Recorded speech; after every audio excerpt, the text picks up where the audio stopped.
Welcome to my channel.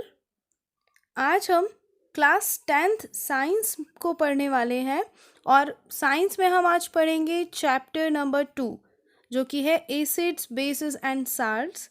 इसका chapter 1 chemical reaction and equations मैं आपको पढ़ा चुकी हूँ, आप वीडियो देख लीजिए।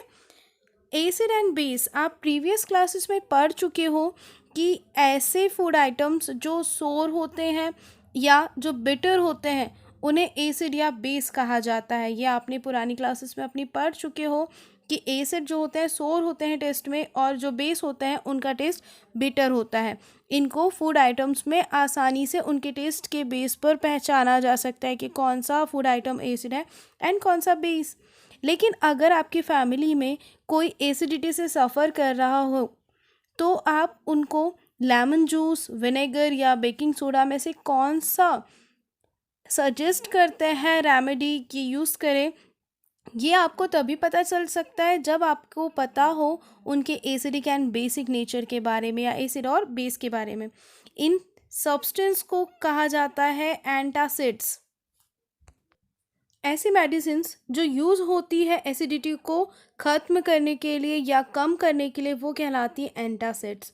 तो एसिड और बेस का अगर आपको नॉलेज है कि एसिड क्या होता है, बेस क्या होता है, उनकी रिएक्टिविटी कैसी होती है टूवर्ड्स दैम सेल्फ, आप बता सकते हो इनके नॉलेज के बेस पर कि आपको एसिड देना चाहिए एसिडिटी में या बेस।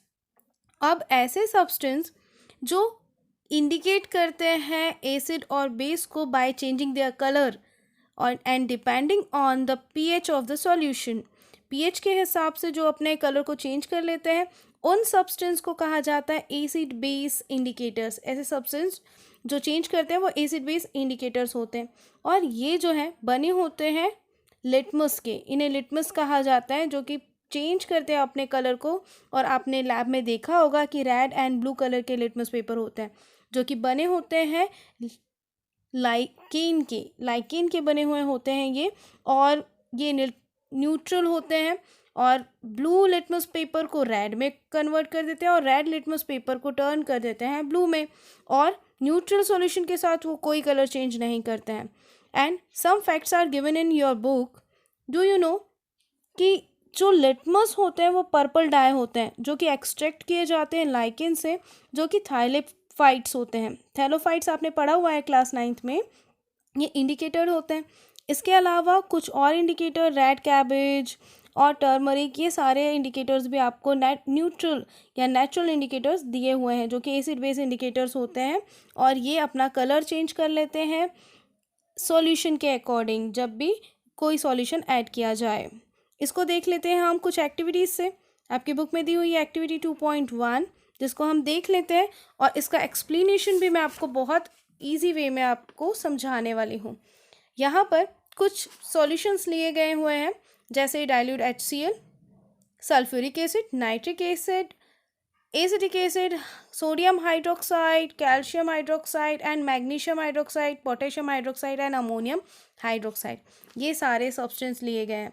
और इनको पता करने के लिए कुछ आपको इंडिकेटर्स यूज़ करने हैं जैसे कि रेड लिटमस पेपर ये यूज़ करना है आपको, ब्लू लिटमस पेपर यूज़ करना है, red and blue litmus paper आप देख सकते हो, फिनोफ्थेलिन इंडिकेटर का यूज़ करना है, मिथाइल ऑरेंज का यूज़ करना है।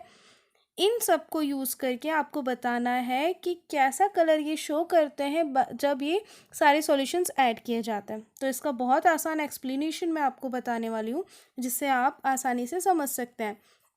अगर हम एक टेबल देखते हैं, उस टेबल के अकॉर्डिंग अगर हम रेड लिटमस पेपर लेते हैं जिसका कलर रेड होता है और ये एसिड में नो चेंज मतलब कोई भी कलर नहीं देता है, लेकिन जब इसको बेस से रिएक्ट किया जाता है तो ये हो जाता है ब्लू, रेड से ब्लू। ब्लू लिटमस पेपर जो होता है वो ब्लू होता है और जब इसको रिएक्ट किया जाता है एसिड से तो ये टर्न हो जाता है इनटू रेड।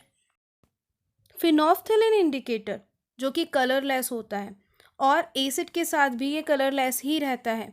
जब इसको बेस में डिप किया जाता है तो ये पिंक कलर का हो जाता है, कलरलेस से पिंक कलर में कन्वर्ट हो जाता है। मिथाइल ऑरेंज आपकी टेबल में दिया हुआ है और मिथाइल ऑरेंज एसिड के साथ रेड और बेस के साथ येलो हो जाता है। कुछ और भी इंडिकेटर्स हम देख लेते हैं जो कि turmeric and red cabbage juice है। टर्मरिक येलो होता है, एसिड में no change, and reddish brown हो जाता जब बेस के साथ इसकी रिएक्शन कराई जाती है। रेड कैबेज पर्पल कलर का होता है और एसिड को रेडिश कर देता है और बेस को ग्रीनिश येलो। इस टाइप से आप जो बुक टेबल 2.1 दिया हुआ है उसको आसानी से भर सकते हो और इसको आप लैब में प्रैक्टिकल करके देख सकते हो कि किस टाइप से ये इंडिकेटर्स चेंज होते हैं।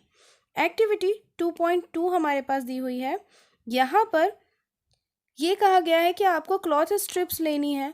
उन क्लॉथ स्ट्रिप्स को ऑनियन में डिप करके कुछ टाइम तक रख देना है। रख देने के बाद आपको देखना है कुछ डाइल्यूट HCl और डाइल्यूट NaOH सॉल्यूशन को डिप करके, और आपको देखना है कि क्या होता है आफ्टर इसको धो लेने के बाद क्या इफ़ेक्ट होता है। सेकंड पॉइंट दिया है कि आपको दो चीज़ें, एक तो वैनिला एसेंस और क्लोव ऑयल को आपको ले लेना है टेस्ट ट्यूब में और उसके अंदर dilute HCl same and NaOH को ऐड करना है। अब यहाँ पे आपको देखना है कि उनका जो ऑर्डर है, उनकी जो स्मेल है उसमें किस टाइप का चेंज आता है। तो इसकी हम एक्सप्लेनेशन देख लेते हैं कि कैसे हम इसको समझेंगे, इस एक्टिविटी को किस टाइप से हम समझें कि आसानी से हमें समझ में आ जाए। तो बहुत आसान तरीका मैं आपको बताने वाली हूँ कि सबसे पहले ऐसे इंडिकेटर्स जो स्मेल या ऑर्डर को चेंज करते हैं एसिडिक या बेसिक सॉल्यूशन में ऐड होने के बाद अपनी ऑर्डर चेंज कर लेते हैं, अपना स्मेल चेंज कर लेते हैं, उन्हें कहा जाता है ऑल फैक्ट्री इंडिकेटर्स। ये indicators all factory, second type के इंडिकेटर ऑल फैक्ट्री इंडिकेटर होते हैं। जैसा कि हमने पहला देखा कि क्लॉथ स्ट्रिप आपको लेना है और ऑनियन में ऐड कर देना है और इसे हम वाटर से धो लेते हैं। एक पर एसिड होगा और एक पे बेस डाला जाएगा और धो लेने के बाद ये देखा जाता है कि एसिड की ऑर्डर रिटेन रहती है और बेस में ऑर्डर जो है वो ख़त्म हो जाती है, वहाँ पे ऑर्डर नहीं रहता है।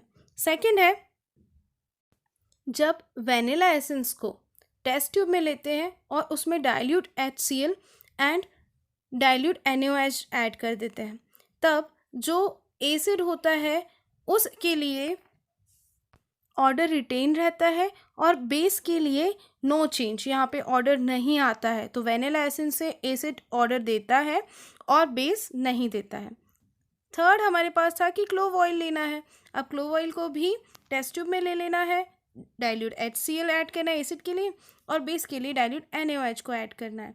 यहाँ पे भी आपको पता चलेगा कि कौन ऑर्डर को चेंज करता है और कौन नहीं। तो जो एसिड होता है सेम ऑर्डर रखता है और जो बेस होता है वो अपने ऑर्डर को चेंज कर लेता है। मैंने कुछ डायग्राम के थ्रू आपको ये एक्टिविटीज़ समझाने की कोशिश की है। आई होप आपको ये बहुत अच्छे से समझ में आई होगी। अगर समझ में आई है तो लाइक एंड कमेंट्स ज़रूर करें and subscribe the channel. Thank you.